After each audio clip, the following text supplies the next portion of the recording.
Bonjour à tous, bienvenue à l'émission Rencontre. L'élection présidentielle française de 2022 s'est achevée le 24 avril dernier. Emmanuel Macron a finalement été réélu pour un second mandat consécutif après avoir battu Marine Le Pen avec 58,2% des voix. La cérémonie d'investiture s'est tenue le 7 mai au Palais de l'Élysée. Mais avant cela, Emmanuel Macron avait posté sur ses réseaux sociaux le documentaire 5 ans à l'Élysée, retraçant son premier quinquennat. Après un premier mandat difficile, à quoi va ressembler ce second quinquennat du président Macron? Les élections législatives de juin peuvent-elles réserver des surprises? Comment vont évoluer les relations entre la France et les États-Unis et entre la France et la Chine? Pour discuter en profondeur de tous ces sujets, nous recevons aujourd'hui par liaison Internet Monsieur Wang Kun, professeur à l'Université des langues étrangères de Beijing, et Monsieur Mundir Pechari, expert en géopolitique.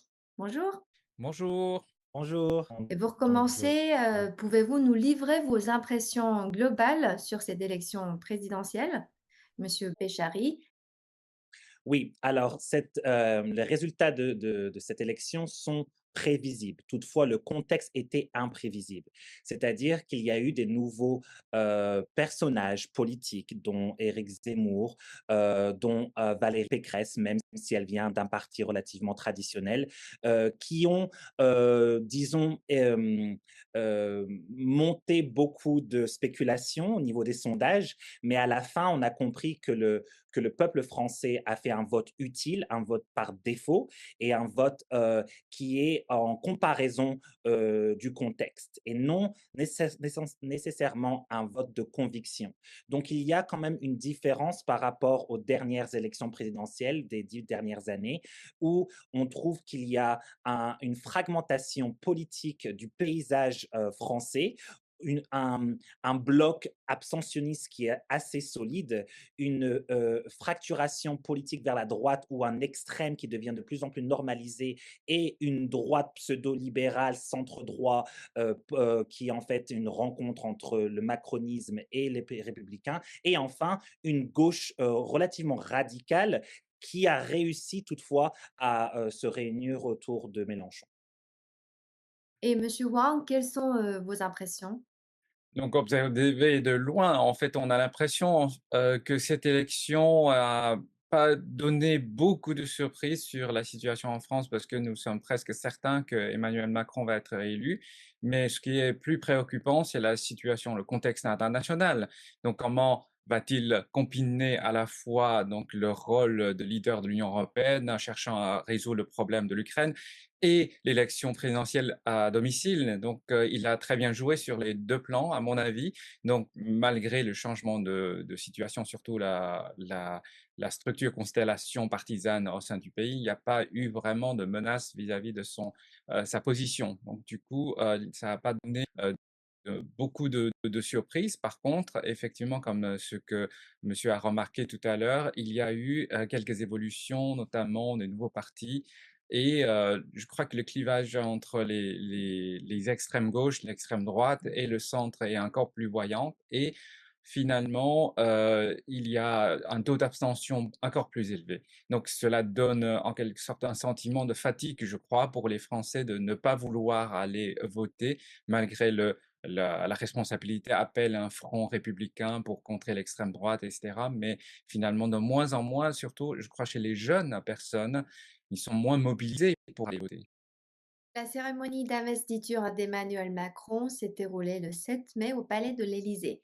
Avant cela, le président avait dévoilé sur ses réseaux sociaux un documentaire intitulé 5 ans à l'Élysée qui revient en détail sur son premier quinquennat. Monsieur Béchary, comment analysez-vous les réussites et les échecs de ce premier quinquennat du président Macron? Alors ce quinquennat est spécial parce qu'il y a eu beaucoup de crises en fait qui se sont déroulées, une crise nationale à travers la crise des Gilets jaunes, une crise internationale, régionale et aussi nationale, à savoir la crise du Covid. Du coup, quand il faut analyser ce quinquennat, il faut savoir départager les choses. d'un point de vue purement économique et en tout cas, ce qui est le plus important quand on regarde la réussite d'une présidence, c'est regarder le taux d'employabilité, donc le chômage. Récemment, Macron a réussi d'une certaine manière à réduire le chômage beaucoup plus conséquent que Hollande ou alors Sarkozy, mais il faut aussi comprendre comment et pourquoi.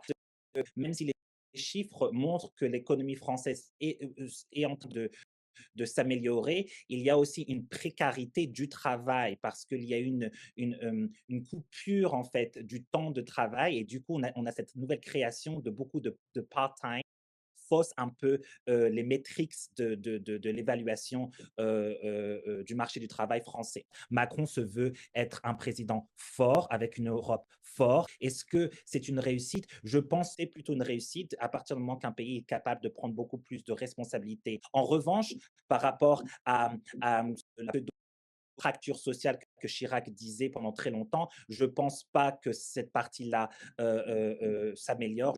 Du coup, les prochaines 5 années de Macron seront à travers ce dialogue et cette construction du message et de la communication entre ville et campagne et différentes couches sociales et pseudo-ethniques de ce que la France est aujourd'hui, qui est de plus en plus complexe, de plus en plus imprévisible et surtout avec des nouvelles préoccupations qui se tournent plus vers le climat et l'écologie. Et Monsieur Wang, est-ce que vous partagez les mêmes points de vue? A raison de souligner qu'il y a beaucoup de crises pendant son premier mandat et je crois que est-ce qu'il a bien fait son travail? Donc on va voir son code de popularité. En fait, il a commencé son mandat par faire des réformes des syndicats, ensuite l'ISF, réduction de APL, etc. Donc il cherche à représenter à la fois la droite et la gauche, mais au commencement de son mandat, il a mis en œuvre beaucoup de politiques de droite. Donc, du coup, à un moment où ils veulent rajouter des taxes à carburant, donc, cela a explosé. Cela est devenu le mouvement des Gilets jaunes. Donc, je dirais 2 ans après sa prise de position. Et le problème, c'est que son cote de popularité a chuté jusqu'au point le plus bas, à 26% grosso modo. Mais avec cette crise, donc il a montré un autre aspect de présidence, c'est-à-dire il a montré son image très proche de la population. Il a lancé un grand débat à travers le pays. Donc, il montre son image aux côtés de sa population. Il se donne beaucoup de foule, etc. Et ensuite, la crise de Covid-19. Ensuite, la guerre de l'Ukraine, etc. Donc, son taux de soutien revient à un niveau plutôt pas mal, 48-50%. Donc, cela veut dire que au moins, c'est un président qui savent gérer donc ses affaires, ses dossiers. Donc, il cherche à pousser en avant la réforme. Donc, il a tenté la réforme de la retraite, mais il n'a pas réussi. Mais il va réessayer, je crois, dans son deuxième mandat. Euh, mais avec tout ça, donc il cherche à améliorer un petit peu l'économie, la situation économique du pays, donc le bien-être social, il cherche à s'occuper de tout. Mais ce n'est pas évident de pouvoir réussir toutes ces réformes, mais en même temps, il faut gérer les différentes crises et les crises assez graves, je dirais. Les gilets jaunes, c'est à l'intérieur du pays, mais la Covid-19, c'est une crise mondiale et la guerre en Ukraine, c'est encore plus un pire, je dirais. Donc du coup, donc pour balancer les 2, c'est déjà pas mal. Je crois que, les Français lui donnent, je sais pas, entre 50-60, comme note, sur 100, même plus haut. La plupart des observateurs étrangers considèrent que le second mandat d'Emmanuel Macron s'annonce difficile. Monsieur Péchary, comment l'expliquez-vous? Oui, bah, comme je l'ai mentionné au début, son élection s'est faite par défaut, par vote utilitaire et utile. Du coup, il y a un manque en fait de conviction, il y a plus un barrage vis-à-vis de l'extrême droite, un barrage vis-à-vis de ces nouveaux candidats pseudo-gadgets comme Zemmour, etc. Il ne faut pas oublier que la jeunesse a voté massivement pour Mélenchon. Il y a donc aussi une fracture intergénérationnelle et intragénérationnelle en fait qui s'ajoute l'une par l'une en fonction des bagages socio-économiques.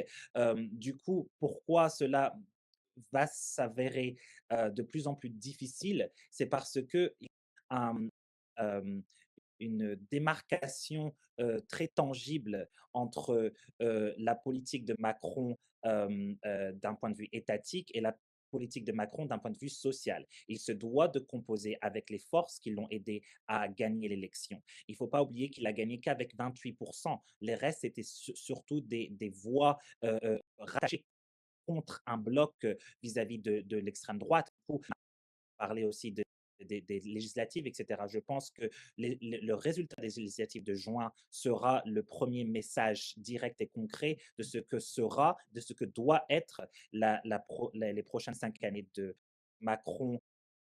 Et monsieur Wang, en plus, des crises que vous avez citées tout à l'heure, d'après vous, quelles sont les principales difficultés, auxquelles est confrontée aujourd'hui, la société française?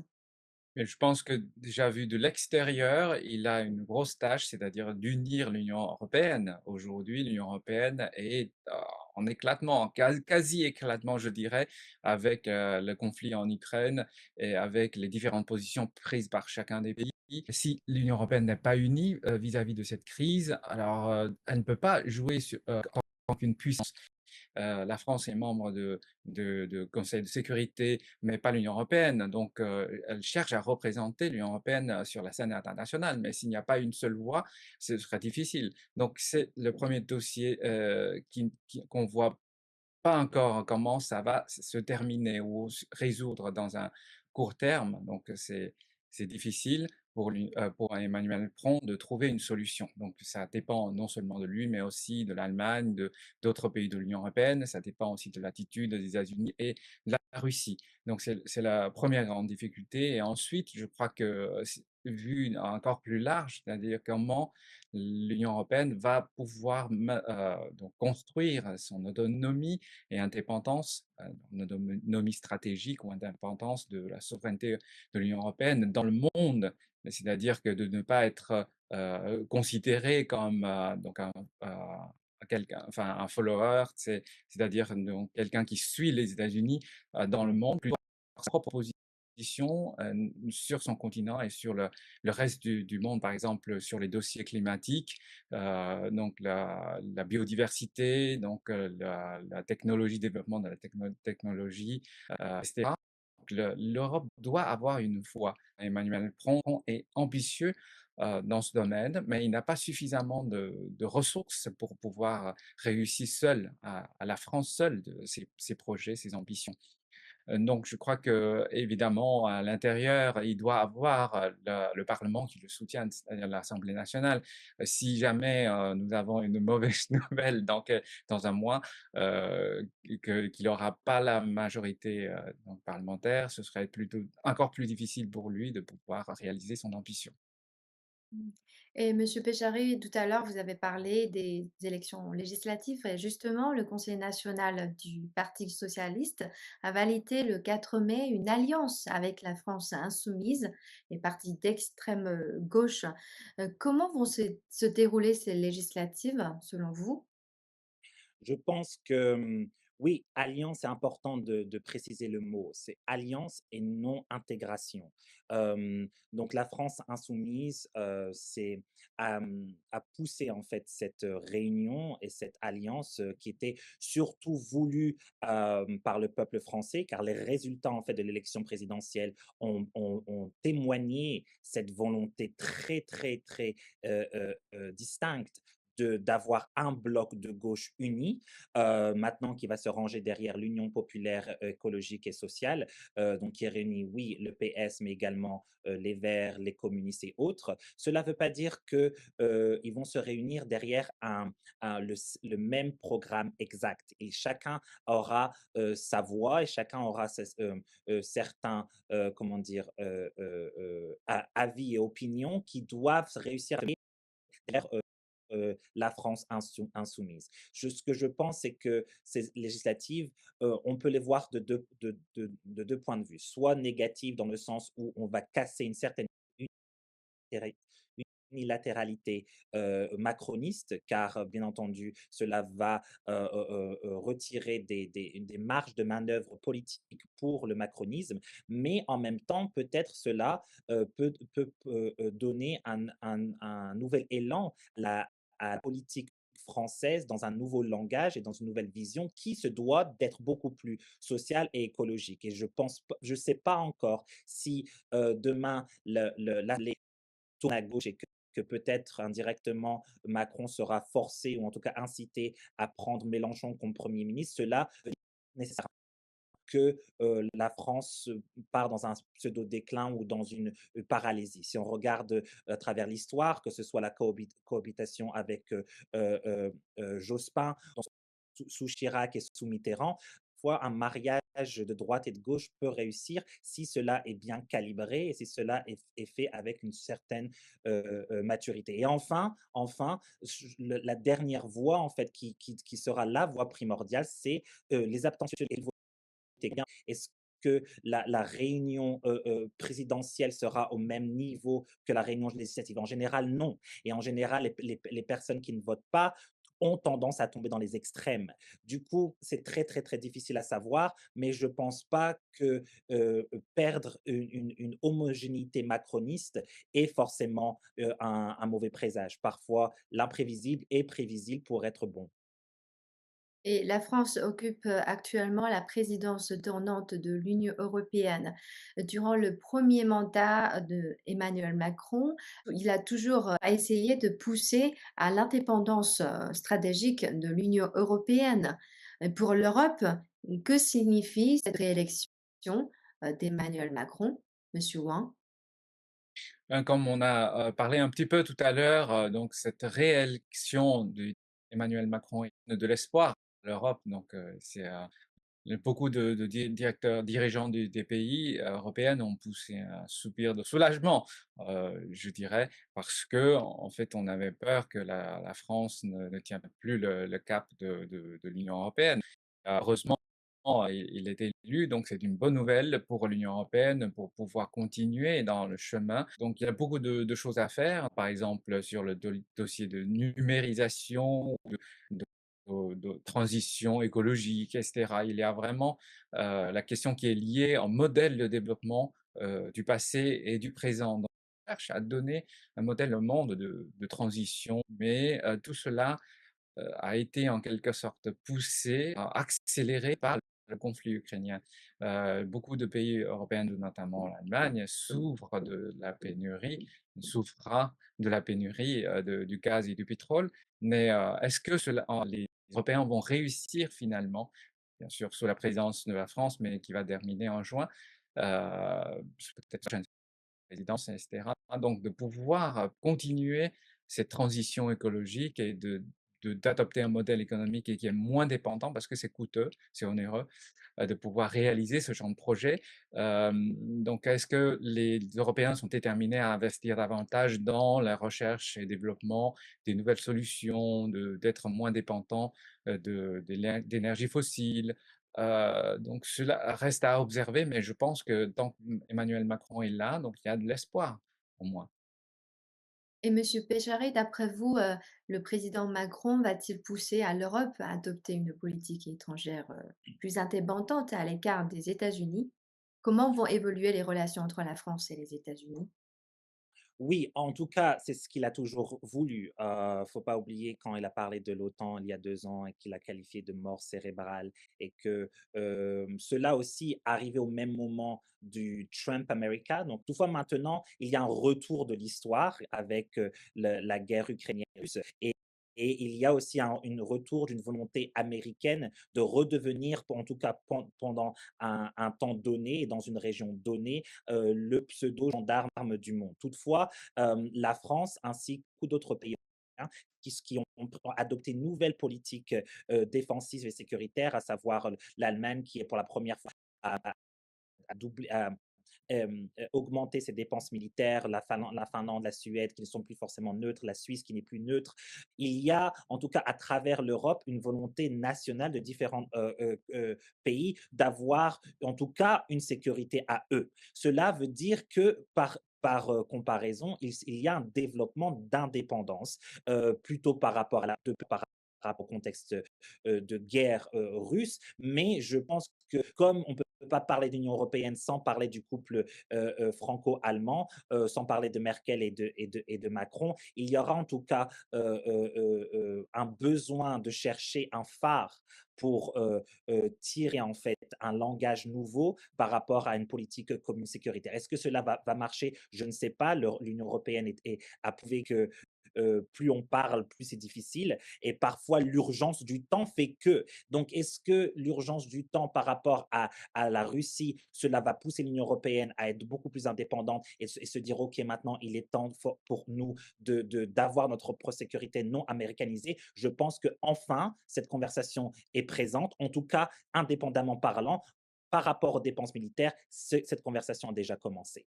Et le 25 avril, le président chinois Xi Jinping a envoyé un message à son homologue Emmanuel Macron pour le féliciter de sa réélection. Et le président chinois note dans le message que la Chine et la France sont de grands pays ayant une tradition d'indépendance. L'importance stratégique d'un développement sain et stable des relations entre la Chine et la France est de plus en plus éminente, alors que la situation internationale connaît des changements profonds et complexes. Monsieur Péchary, comment faut-il interpréter ce message d'après vous?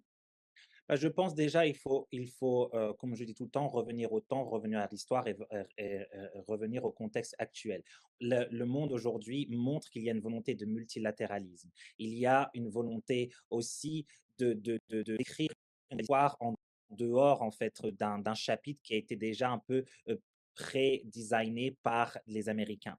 Que ce soit par rapport à la Russie, l'Ukraine, que ce soit par rapport au nouveau champ économique que l'Asie est, cela se doit de s'écrire en dehors en fait des anciennes méthodes des anciens canaux.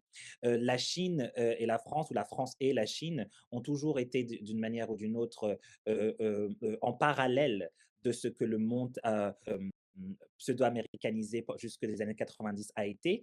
Et la Chine aujourd'hui qui prend vraiment son caractère multilatéral beaucoup plus développé et affirmé. La France doit aussi se chercher et savoir en 2022 où va la France. Et ça, c'est quelque chose que Macron se doit de répondre. Mais en tout cas, la loi du marché, la loi de l'histoire fait qu'il y a un déplacement du poumon en fait du monde à travers l'Asie. Du coup, si on parle d'Asie, on se doit de parler de la Chine.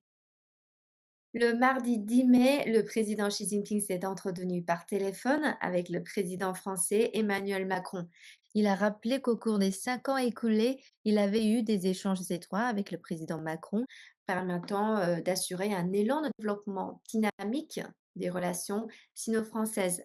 Monsieur Wang, d'après vous, la réélection de Macron va-t-elle permettre d'apporter plus de cohérence, de continuité aux relations sino-françaises?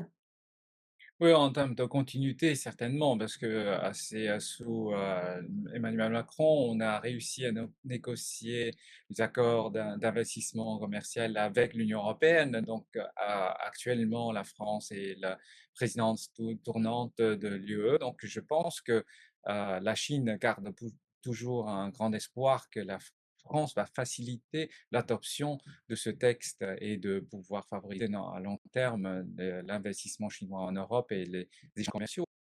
Donc, ça représente bien sûr un grand intérêt pour la France, mais surtout pour l'Europe et la Chine aussi. Donc du coup, je crois que cette relation va être pérennisée par la réélection d'Emmanuel Macron. Et je pense qu'il y a aussi d'autres projets qui ont été dessinés, par exemple les Jeux Olympiques en 2024 à Paris. Donc la Chine a soutenu le candidat de Paris. Et c'était aussi un dossier qu'on avait donc travaillé ensemble. Donc c'est un moment pour pouvoir fêter cette amitié, cette solidarité entre la France et la Chine. Et en plus, nous allons également fêter le 60e anniversaire des relations. diplomatique entre les 2 pays en 2024 aussi. Donc, c'est un moment important pour les 2 pays de pouvoir, réaffirmer leur amitié traditionnelle, mais aussi, pour, soutenir le multilatéralisme, le rôle de l'ONU, les dossiers climatiques, et cetera. Donc il y a beaucoup de choses en commun qu'on partage ensemble entre les 2 pays. Donc je crois que c'est une très bonne chose de pouvoir poursuivre les projets qu'on avait dessinés, il y a 5 ans. Et comme vous avez dit, le président chinois Xi Jinping a également invité les 2 parties à mettre à profit les grandes échéances comme, le 60e anniversaire de l'établissement des relations diplomatiques sino-françaises et les Jeux olympiques de Paris en 2024 pour, renforcer les échanges culturels et humains, de même que la compréhension mutuelle entre les 2 pays. Monsieur Péchary, que cela vous inspire?